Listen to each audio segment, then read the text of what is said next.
Então hoje a gente vai conversar sobre essa história Menina do Sapatinho Vermelho, que tá nesse livro aqui, ó, Mulheres que Correm com os Lobos. E aí, você já leu esse livro, Mi? Quem já leu esse livro? Eu tô lendo, não li tudo.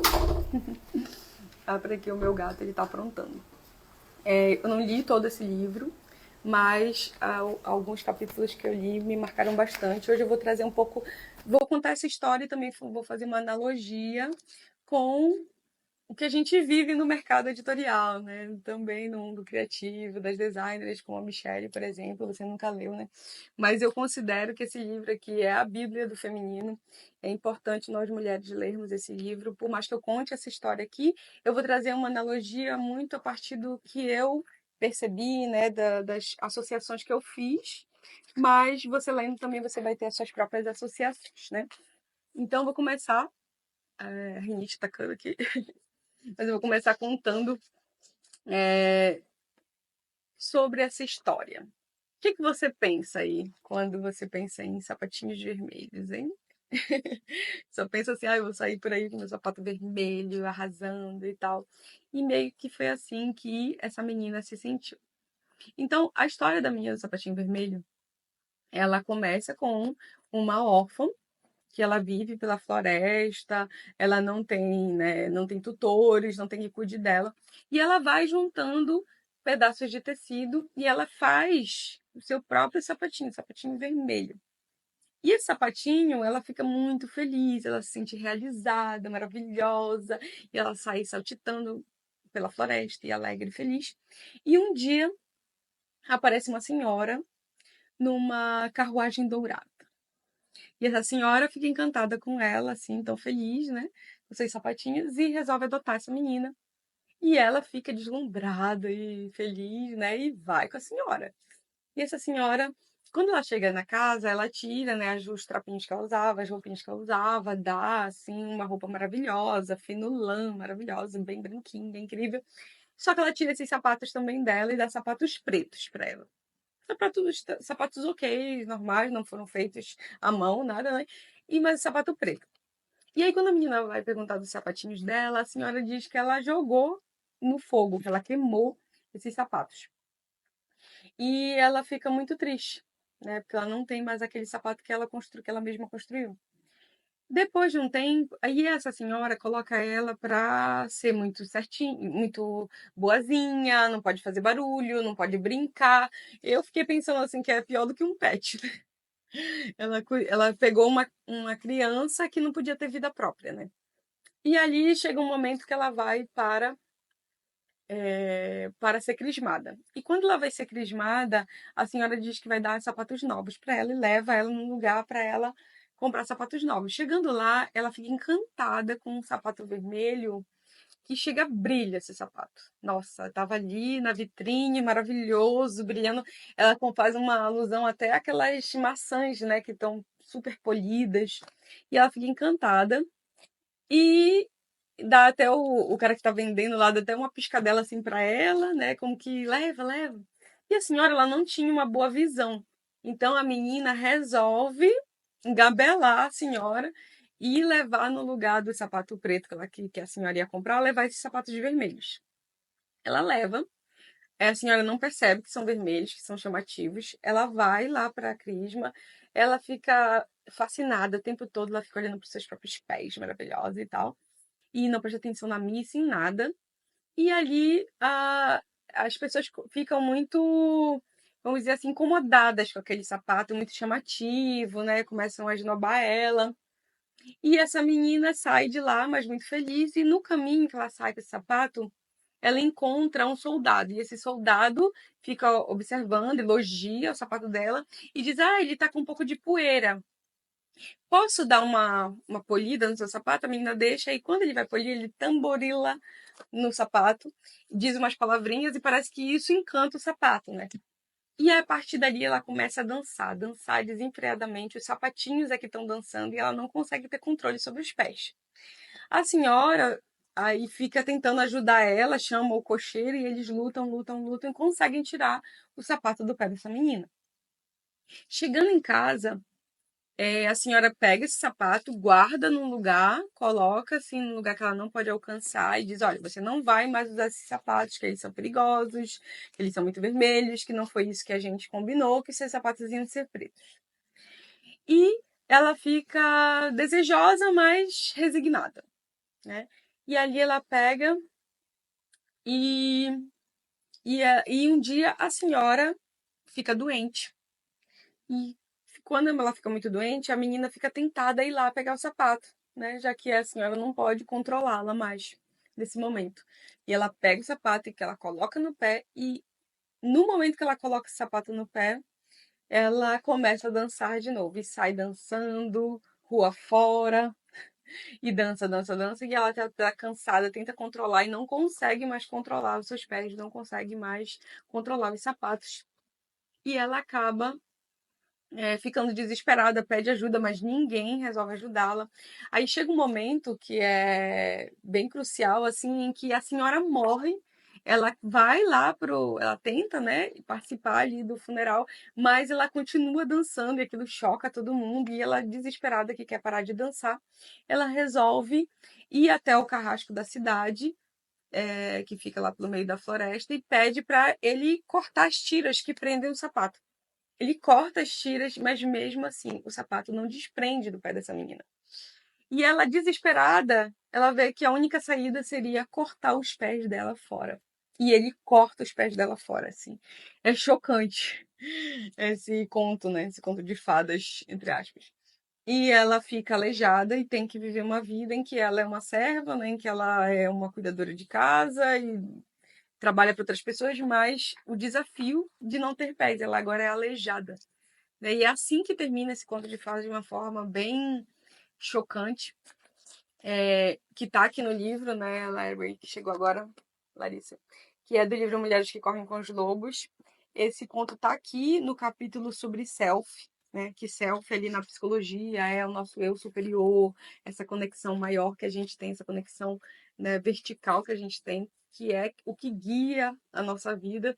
E nesse capítulo ela fala sobre essa história, que é uma história chocante, e quando eu acabei de ler, eu li assim antes de dormir, foi bem, ai meu Deus, que horror, essa história de terror. Eu não sabia que era um conto de fadas, né? Porque a gente está acostumado ali com Disney, né, Pixar, que pegaram esses contos de fadas e enfeitaram muito eles, mas a verdade é que tanto os contos quanto a mitologia, eles são dessa forma, né, tão drástica, tão assustadora, porque a gente precisa ter um choque, né, cerebral, para que a gente consiga internalizar certas coisas que, se a gente falar de uma forma muito fofinha, muito macia, a gente não vai fazer, né? Imagina, vamos colocar aqui um exemplo, que você tem uma amiga que está vivendo um relacionamento tóxico, né?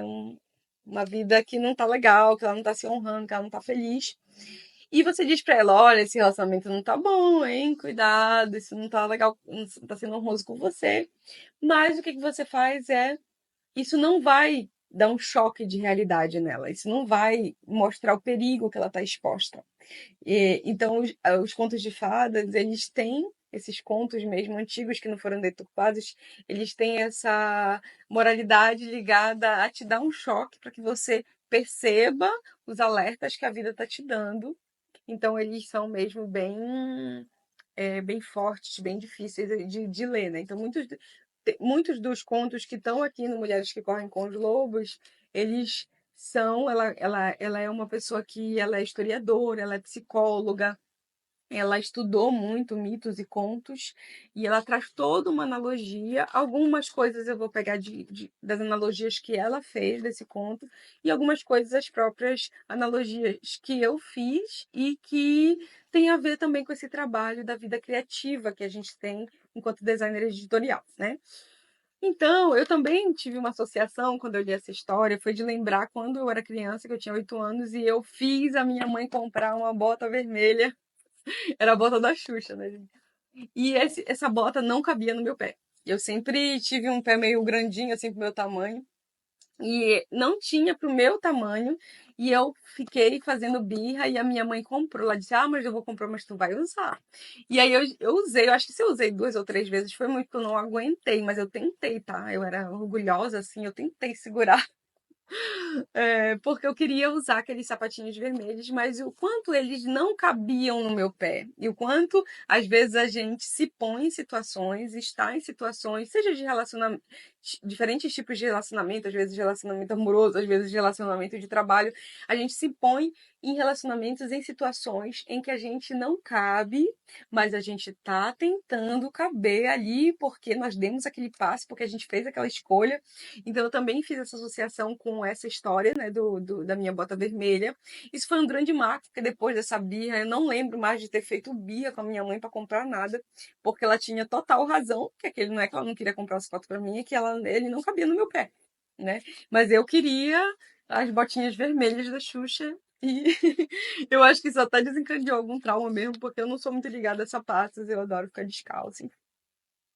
E a outra coisa, agora entrando na história, né? Eu vou analisar o sapatinho vermelho de pano. O que que ele representa, né? Então, de imediato a gente pode pensar assim, sapatos de pano. Que bom, jogou fora aquele sapato que ela tinha construído, que era remendado, que era de pano, e ela ia ter sapatos novos, né, mais bonitos e tudo mais. Só que esses sapatos de pano, eles representam a vida que a gente cria.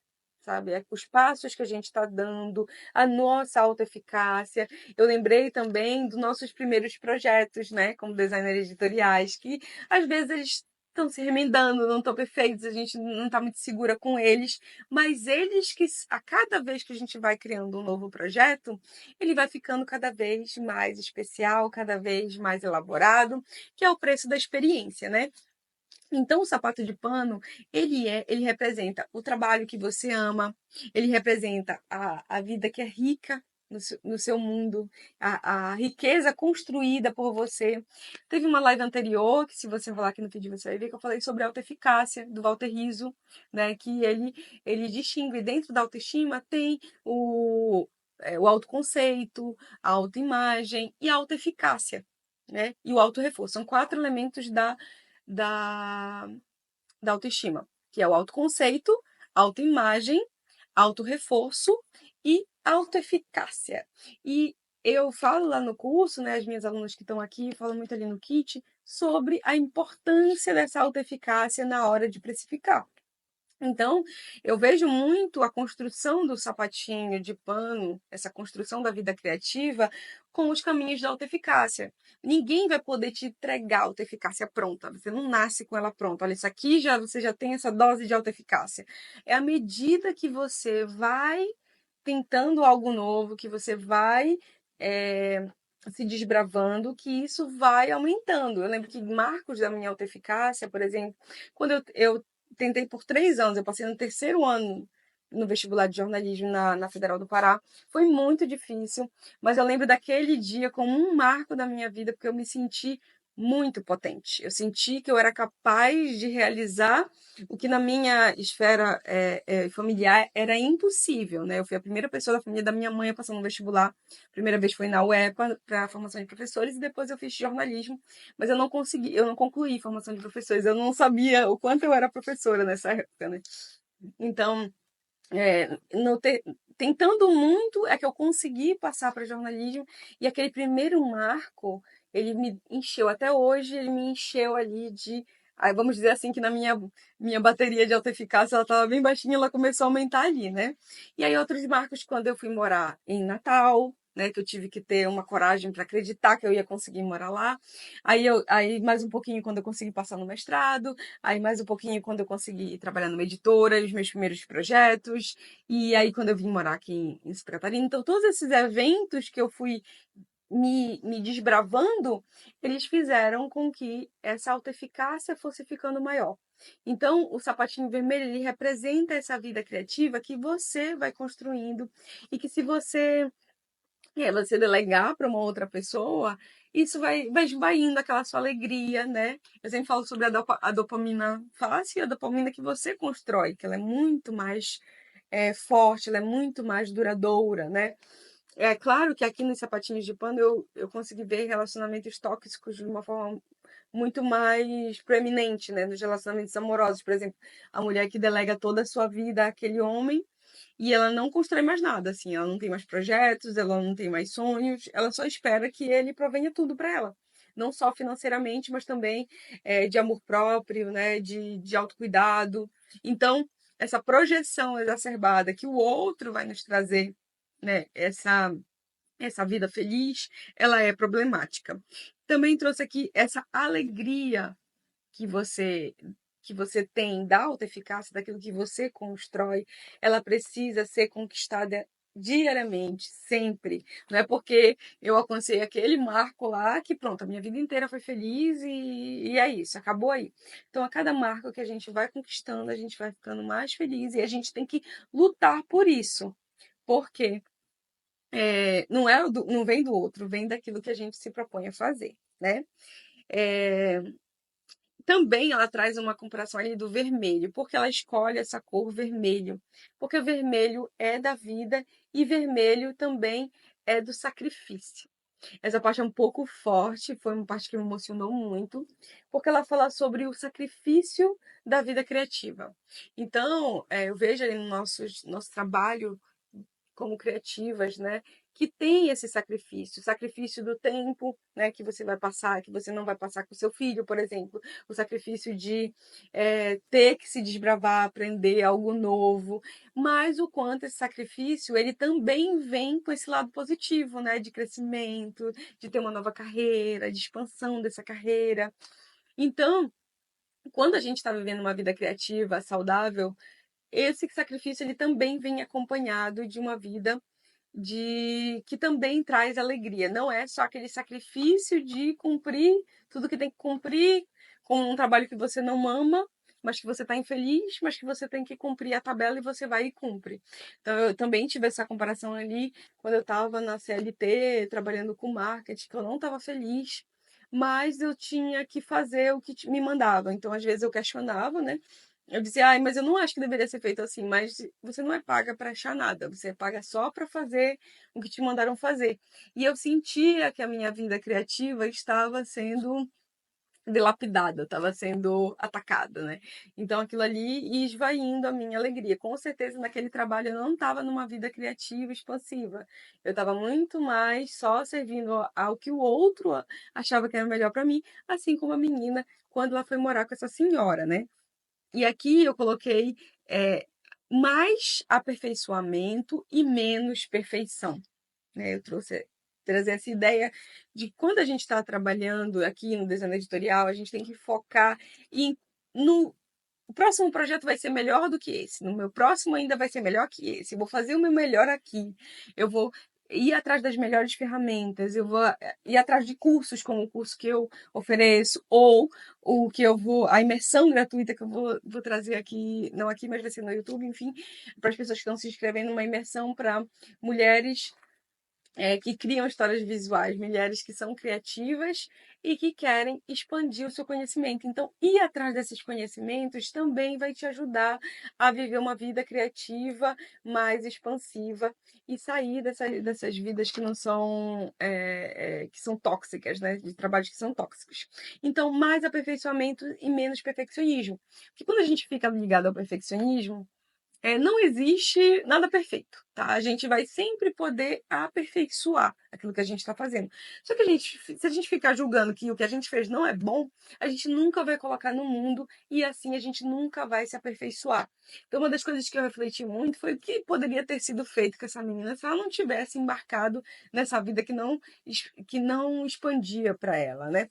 É que a cada sapatinho novo que ela construísse, ela ia ficando cada vez melhor e cada vez melhor. E assim ela ia construir, né, um sapato o mais aperfeiçoado possível e uma vida cada vez mais feliz, porque aqui a representação do sapato é apenas simbólica, né? Porque o pé, por exemplo, ele é o que nos leva, né? O que nos faz caminhar, o que nos faz seguir por determinados caminhos. Então, não é à toa que na história foi escolhido um sapato, né? Porque o sapato ele é além ligado ao pé que nos guia e que nos leva, também é a persona, né? Quando eu faço muita análise de sonho, de simbolismos de sonho. E quando a gente sonha muito com roupa, com sapato, a gente tem algo da nossa persona que está em xeque. A gente não está confortável com a nossa persona. Ah, Janaína, mas o que é a persona para a psicologia, né? Não a persona do marketing, né? A persona da psicologia é essa armadura que a gente veste, essa roupagem que a gente veste. A gente tem aqui a Larissa, que é advogada, meu marido, que é advogado, né? Eles vestem, quando eles vão para uma audiência, eles têm toda uma vestimenta para estar ali, né? Isso é a persona de uma forma muito mais escrachada, mas tudo aquilo que você, a roupagem que você veste, a forma que você fala, é como você se comporta em determinada profissão, em determinado aspecto da vida, também é essa persona. Então ele traz aqui o sapatinho como a persona que ela troca, né? Primeiro ela tem uma persona autêntica, a persona que ela escolheu para viver, que era aquela órfã, e agora a persona que ela vai assumir, que não é quem ela é de fato. Ela era uma menina alegre, feliz, criativa, criadora da sua própria vida, e agora ela só segue o que a senhora quer para ela, e ela vai ficando infeliz, entristecida, e também tem um conceito que ela traz, que é a mulher esfaimada. Faminta, que ela está faminta dessa vida feliz e alegre. E é por ela estar tão esfaimada, com tanta fome dessa vida feliz, é que deixa ela cada vez mais suscetível às armadilhas que eu vou falar agora aqui, as armadilhas que podem acometer qualquer um de nós, tá?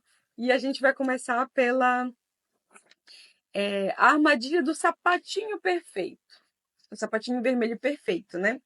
Aqui eu trouxe a tentativa de ter a alegria de antes, né? Por que que ela fica tão fascinada com aquele sapatinho vermelho? É porque agora que ela não tem mais o sapatinho que ela construiu, aquele sapatinho lembra um pouco ela da vida que ela tinha. Claro que ela não faz essa associação tão, né, tão perfeita, assim, tão completa. Ela ela vai mais de lembrar um pouco daquela alegria e buscar aquilo, né? Quando a gente vai vendo o fascínio que a menina tem pelo sapato vermelho, que ela já tinha experimentado de início e tinha ficado escrava do sapato, e mesmo assim ela volta para esse sapato, a gente tem. Me deu uma associação com drogas, parecia que ela estava viciada, né? Mas pode ser o chocolate que a gente. Eu sou meio alcoólatra, gente, eu tenho que admitir aqui. Aí você tá, às vezes, numa pressão no trabalho, você vai, toma um pote de sorvete, vai, come mais chocolate. Aquela tentativa de preencher algo que muitas vezes não vai ser preenchido, que não vai ser preenchido por isso. Né? Que vai só tentar aliviar aquele estresse, aquela frustração de não estar se sentindo bem com o que você está fazendo, né? Viver a partir do que o outro cria para você, esse sapatinho representa isso também, representa a armadilha do perfeccionismo. Se você ficar muito perfeccionista, você nunca vai colocar seu projeto no mundo, né? Aqui para os designers editoriais iniciantes, eu não acho que eu estou fazendo nada perfeito, então é melhor que eu pare por aqui, ou então eu não vou tentar um próximo projeto, ou então não vou fazer um orçamento para aquele projeto porque parece muito complexo, ou então porque eu vou desacreditar no que eu estou fazendo, ou então porque eu vou falar para o cliente que o que eu faço ainda é muito amador. Então essa insegurança toda, ela pode, que é ligada ao perfeccionismo, ela pode boicotar, sabotar o nosso trabalho. A outra coisa que eu trago aqui é sobre, que é a Clarissa fala nesse livro, é sobre a armadilha de ser boazinha, né? Então, na tentativa de agradar todo mundo, você pode, por exemplo, fazer um orçamento que o outro quer. Por exemplo, a pessoa, você coloca aquele preço que você acha justo e diz, mas você pode diminuir, faz mais barato. Né? Teve uma vez que um cara chegou com umas 600 páginas do livro. E aí ele falou assim, olha, eu tô escrevendo ainda, ele vai ter 600 páginas. Pode fazer mais barato? Eu disse, que tal você escrever menos? Né? Se você escreve menos, eu diagramo menos, eu trabalho menos, te cobro menos. Ele não quis, né? Então, no momento que você que o outro vem com esse tipo de proposta, dá uma vontade da gente parecer boazinha, né? Da gente aceitar e dizer assim, então, né, eu já estou aqui construindo uma imagem de bondosa, então eu vou dizer sim. Então, esse dizer sim para o outro, muitas vezes é dizer não para você, né? Então, lá no kit também, no módulo de orçamento, eu passei muito tempo falando sobre mentalidade, porque existe esse vínculo que você estabelece com o seu cliente, que é um vínculo destrutivo, que é quando você não consegue mais manter o seu profissionalismo e os processos e os limites que são honrosos para você. né? Então você acaba aceitando o que o outro quer para você, aí na figura da senhora, né? Você vai se moldando ao que o cliente quer e cair nessa armadilha é extremamente perigosa, porque no fim, né, esse sapatinho vermelho, essa carruagem dourada, tudo que parece muito perfeitinho, vai te levar para um mundo de tristeza, de frustração, e você pode muitas vezes se frustrar com essa carreira, né? É, Aqui eu trago também sobre engolir sapo, né, que não funciona, você fica engolindo aquele sapo, engolindo, engolindo, para não entrar em conflito. Eu sou uma pessoa que eu tenho dificuldade, assim, eu não vou dizer que eu não faço, eu dou limite, eu sou muito boa de dar limite hoje em dia, mas porque eu trabalhei muito isso, mas era muito difícil para mim dizer esse não para o cliente, dizer que eu não ia fazer, ou aquele medo que a gente tem de perdê-lo, né? Tem uma frase do Access Consciousness, do Acesso à Consciência, que eu gosto muito, que é: esteja disposto a perder tudo para ter tudo. Então você tem que estar disposto a perder o outro para ter ele de verdade. Isso também vale para relacionamento amoroso. Você não vai fazer tudo para ter aquela pessoa na sua vida, né? Você não vai se anular. Teve um reality que eu estava assistindo. Assisto muito reality assim para ver comportamento humano, e esse era no Oriente Médio.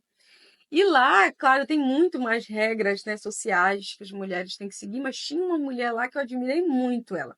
Ela era dançarina, ela amava dançar, ela falou a própria família dela não tolhia ela disso. E um cara que dizia que amava ela, cara, nem conhece ela, como é que amava ela? Tava amando a projeção que ele tinha feito dela, né? E ele disse que ele não admitia que ela continuasse dançando se ela casasse com ele. E ela disse: eu não vou casar com você. Porque dançar é algo que me faz feliz, é algo que nutre a minha vida. E felizmente eu fui criada em uma família que isso não era um problema. Mas para ele, ela falou: eu não danço exibindo meu corpo, partes do meu corpo, eu não danço para conquistar o olhar dos outros ou para que os outros me queiram. Eu danço porque isso me faz alegre. Então, ela estava falando sobre a vida criativa, sobre as coisas que faziam ela se alegrar, sobre as coisas que eram importantes para ela. E não era só aquele ponto da dança. Ela entendeu que aquilo ali, se ele não podia respeitar algo tão importante para ela, de fato ele não amava. E de fato, o quanto que ele ia ficar cortando os pés dela. Então, de certa forma, essa analogia do corte, né, do corte do pé, pode ser também o corte que o outro faz da gente no nosso caminhar, não porque ele tem poder sobre a gente, mas porque a gente deixou ele ter poder sobre a gente. Então, primeiro você precisa se conhecer, conhecer aquilo que é importante para você conseguir estabelecer limites. E porque toda essa história aqui não são sobre personagens que estão fora do nosso universo. São personagens que estão dentro do nosso universo pessoal. Algum tempo atrás, eu percebi, lendo assim livros, que nós temos várias vozes, vários eus dentro da gente, né? Então a gente tem aquela vozinha que a gente conversa. Você não conversa dentro da sua mente? Diz aí se vocês conversam na mente de vocês, vocês conversam consigo mesmo? Então, essa vozinha que fica conversando com você, ou que no sonho, às vezes no sonho você tá em primeira pessoa, né? Você tá vivendo aquele sonho, e às vezes no sonho você tá assistindo ele como um mero espectador, né? Então, nós temos esses personagens dentro do nosso inconsciente. Então, a senhora é um personagem, o sapatinho vermelho é um, o sapatinho de pano é outro, o soldado que tamborila lá, o carrasco que corta o pé. Todos eles, se a gente for levar para uma analogia de sonho, por exemplo, quando vocês sonham, você tem os personagens ali. Na maioria das vezes, todos os personagens são você, são partes suas.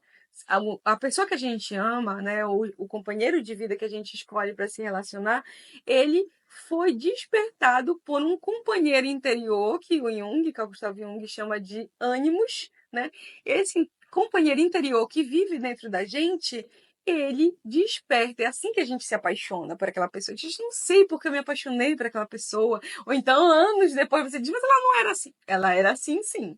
Só que você olhava para ela e você não enxergava. Você enxergava quem? Você enxergava o seu ânimo. Você enxergava a sua projeção. Aquilo que você achava para ela. Achava que ela era. Ou que você gostaria que ela fosse. Mas existe quem ela é e existe quem você projeta. Os clientes também. Os clientes são o que são e existem as projeções que nós fazemos dele. Então, se aquele cliente está te tratando daquela forma, é natural que, como seres altamente egóicos, né? O ego aqui na consciência mais superficial, que a gente olhe para aquilo e diz: ele está me atacando, ele está colocando várias correções para mim, eu sou apenas uma vítima daquilo que ele fez comigo. Mas a verdade é que tudo foi acordado por você. Existe um sabotador dentro de você dizendo que você merece menos.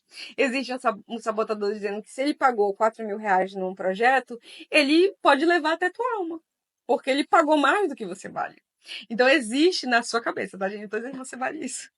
Existem sabotadores internos, existe a senhora, existe a carruagem, existe o carrasco, existe todos esses personagens dessa história dentro da gente, nos invalidando, nos cortando, nos diminuindo, e é isso que faz com que o outro consiga exercer esse tipo de poder sobre nós, né? Que é o poder que nós delegamos a ele. Então, a gente precisa sair desse personagem que é a vítima e ser os protagonistas, né, os roteiristas da nossa história, né? E aí esse convite que eu faço para você. Agora eu vou falar rapidamente aqui, que eu já estou já na metade da live, sobre a carruagem, né? O que a carruagem representa. Nas análises simbólicas, os transportes, eles têm um papel fundamental. Quando você vai sonhar, por exemplo, aqui eu vou dizer sonho, mas também na vida real você pode observar as coisas que vão aparecendo nas sincronicidades do dia a dia, né? Mas a carruagem, ela representa o transporte, o que te leva de um ponto para outro, né? Nos sonhos, por exemplo, quando você sonha que você está dirigindo, é ótimo. Porque o carro, ele é uma simbologia de transporte em que você está liderando a sua vida, né? E aqui ela não pega um carro, né? Mesmo porque não tinha o carro nessa época da historinha, mas ela é levada nessa carruagem dourada, aquilo que parece perfeito, lindo, a vida que o outro criou perfeitinha para você, que você busca porque é fácil, as armadilhas do ego, né? E essa carruagem ela leva essa menina de um ponto A para um ponto B. O ponto A vida em que ela estava criando a sua própria história, sua própria trajetória, para um ponto psicológico em que ela se torna refém. Ela está num cárcere.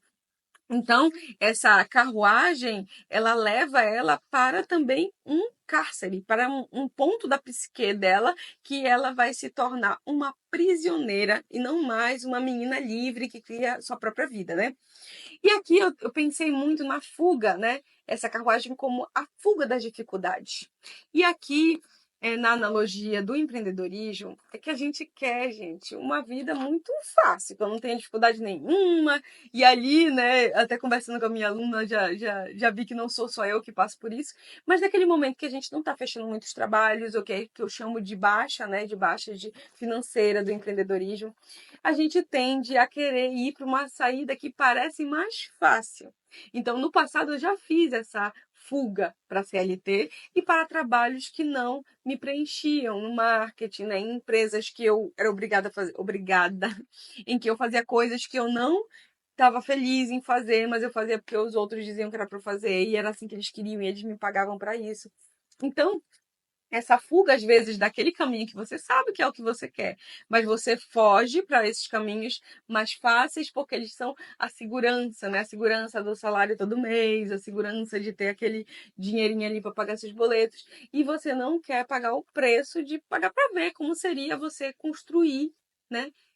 A cada mês, cada vez mais, uma rede de contatos, uma rede de network, mais trabalhos, procurar outras formas de conseguir captar cliente. Então, aqui a carruagem, ela me veio também como essa analogia da fuga do que é difícil naquele empreendimento que a gente está fazendo, para caminhos mais fáceis que muitas vezes vão fazer com que a gente saia do nosso propósito inicial, né? E aqui também sobre ir para.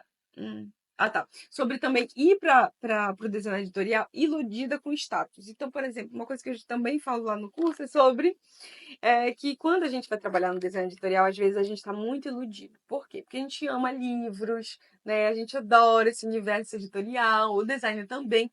E parece uma profissão muito fofa, em que eu só vou ser feliz, só vou ser alegre, vou falar todos os dias com escritores, parece que eu vou atender o Machado de Assis, a gente vai ter altas conversas, vou poder ler o livro dele em primeira mão. E a gente fantasia, às vezes, essa profissão que é uma profissão com dificuldades, com desafios, igual qualquer outra profissão.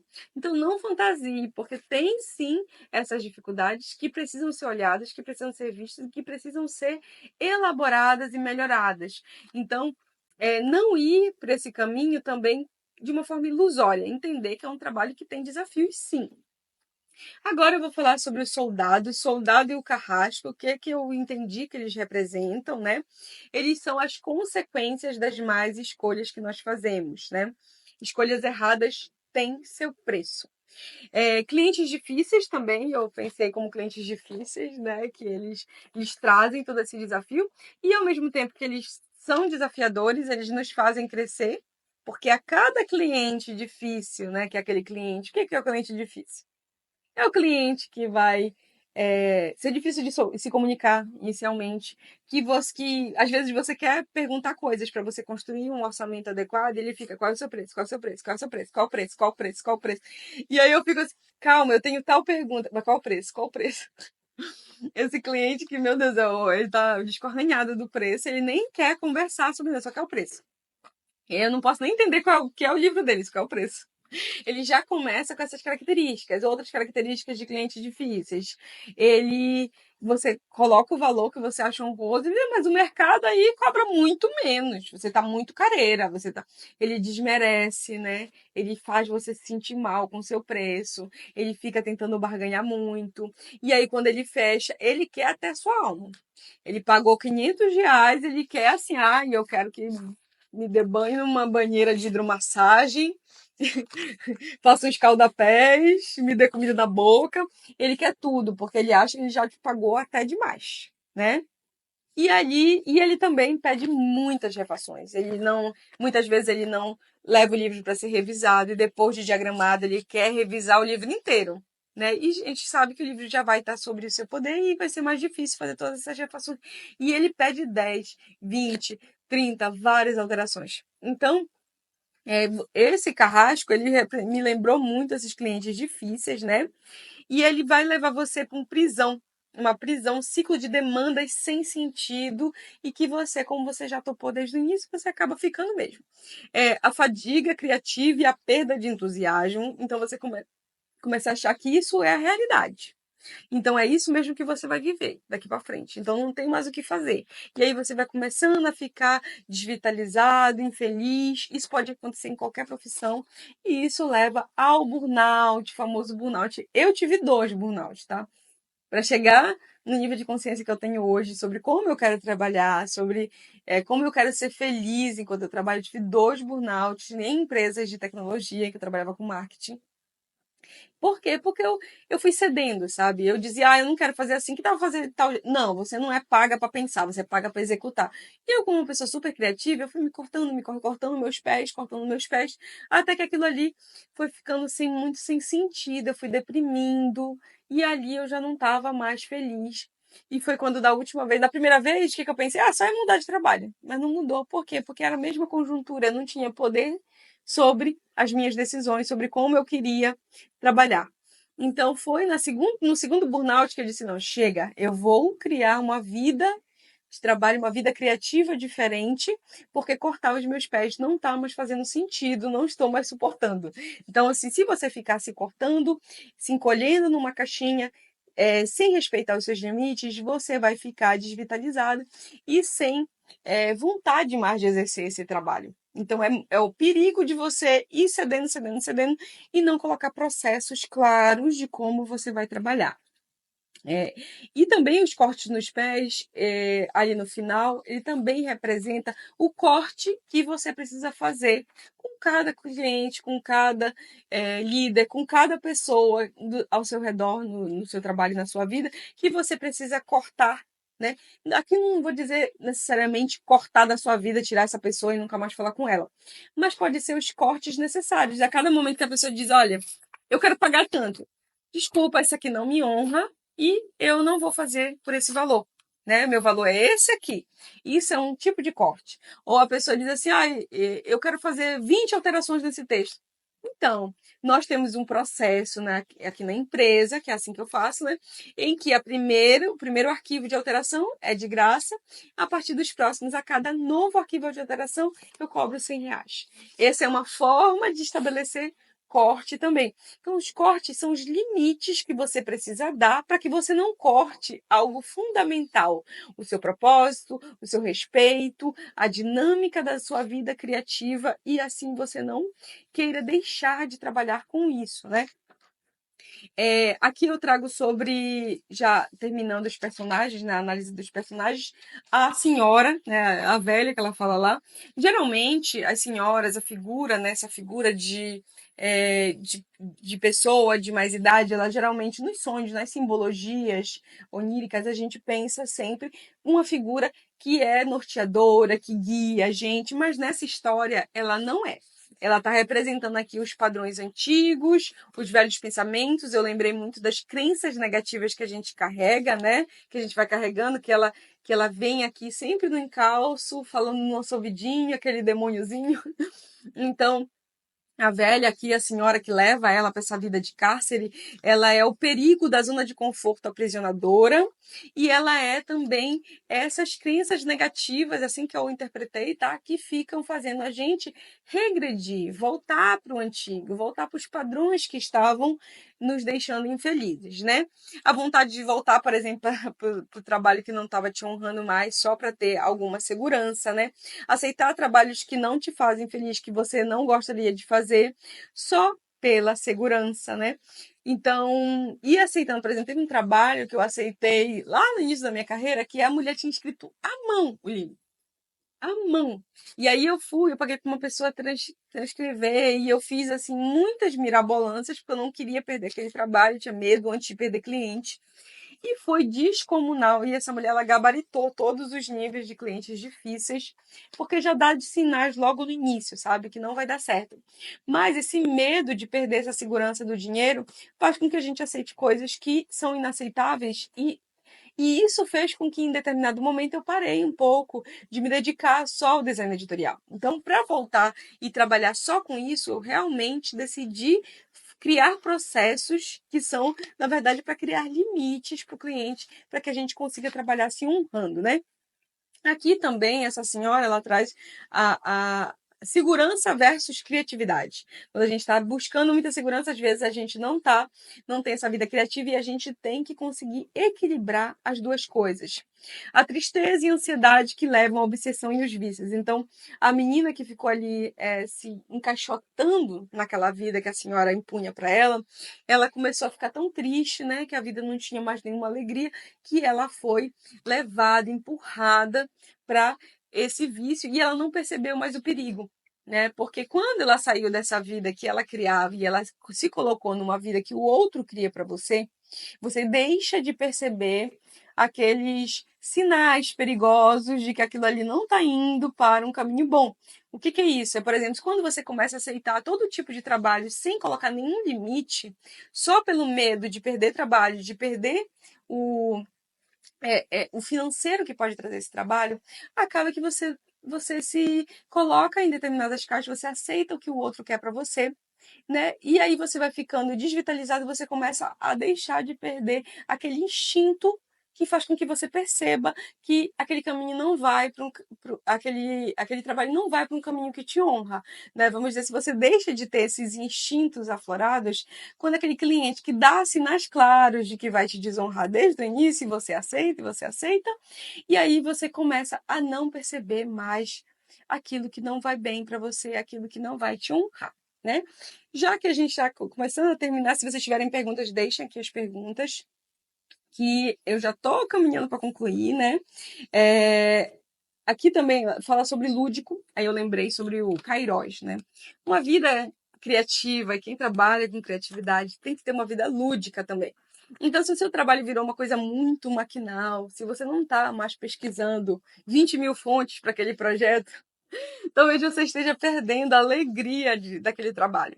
Então, nos momentos em que eu estava ficando muito estressada com a pressão, a Larissa, né, que falou aqui, está muito interessante, ela esteve num trabalho em que ela queria muito, né, com um escritor que ela tem um maior apreço, mas ela estava sentindo a sobrecarga da pressão criativa, né, e de ter que criar com aquela pressão de fazer o quanto antes, de entregar no prazo. E quando a gente entra nesse estado, a gente acaba indo para o tempo que a gente chama que é o tempo de Cronos. Existe o tempo de Cronos e o tempo de Kairos. Por que que tem esses nomes? Por causa da mitologia. Cronos era o pai que comia, engolia seus próprios filhos. Então, quando a gente está num tempo cronológico, a gente sente que nunca vai dar tempo, não vai dar tempo, não vai dar tempo. Então, não tenho tempo de pesquisar a fonte, então não tenho tempo de pensar uma espada bonita para colocar naquele livro, né, Larissa? Então não tem tempo. Aí se a gente se deixar dominar, porque o tempo é relativo, tá? Então, se você se deixar dominar pela ansiedade, pelo estresse, você não vai fazer essa criação de uma forma leve, de uma forma divertida, e isso vai tirando a alegria da construção do livro, né? E, a, e quando você está no tempo de Kairos, que é o tempo em que você é feliz fazendo aquilo, em que aquele tempo, sim, ele dá tempo de fazer tudo. Ah, Jalen, mas como é que eu saio do tempo de Cronos e entro no tempo de Kairos? Com certeza, dando esses limites, com certeza, se distanciando da pressão, com certeza se tirando a pressão, porque muitas vezes somos nós que colocamos essa pressão, e tentando, traga uma música para esse momento, traga um tempo de meditação ou de oração, né, para quem é mais religioso, traga coisas. Então, como é que eu faço para eu entrar no meu Kairos? Primeiro, eu tirei boa parte das notificações, tá? Eu tirei notificação de WhatsApp, eu tirei notificação de todas as redes sociais e eu coloco uma música ou uma série divertida, assim, em segundo plano. Eu coloco, porque eu consigo, mas quem não consegue, tudo bem. Eu coloco uma série coreana divertida, bobalhona, para passar enquanto eu estou diagramando, enquanto eu estou fazendo pesquisas. E então eu crio um universo lúdico com coisas que me fazem bem, que me nutrem. E quando eu estou numa ansiedade muito grande, eu tomo um banho gelado, ou aqui tem piscina, dou um mergulhinho na piscina, volto, respiro, converso comigo mesma, digo, olha, não tem um leão atrás de você, não tem, não tem ninguém querendo te matar, tá tudo bem, porque são coisas da nossa cabeça, né? O cliente muitas vezes ele tá ansioso, mas ele pode esperar. Então deixa ele esperar, porque você não vai conseguir criar de uma forma nutritiva se você ficar imaginando que tem um leão atrás de ti para te entregar aquele projeto. Então, estar no tempo de Kairos e nutrir e ver mesmo que lúdico você precisa. Às vezes é um cafezinho, né, gente? Que lúdico você precisa para que você crie com a leveza necessária para essa área, né? Aqui também ela trouxe sobre os riscos de isolamento, né? Porque a gente vê que essa menina na casa da senhora, ela está isolada, ela não pode falar como ela se sente, ela não conhece outras pessoas que eram criativas, né? E tem uma frase lá eu não vou lembrar agora o nome do escritor, mas se vocês quiserem, depois vocês me mandam mensagem que eu mando o nome do escritor, ou da pessoa que escreveu a frase, que é: quem não sabe uivar não encontra sua matilha.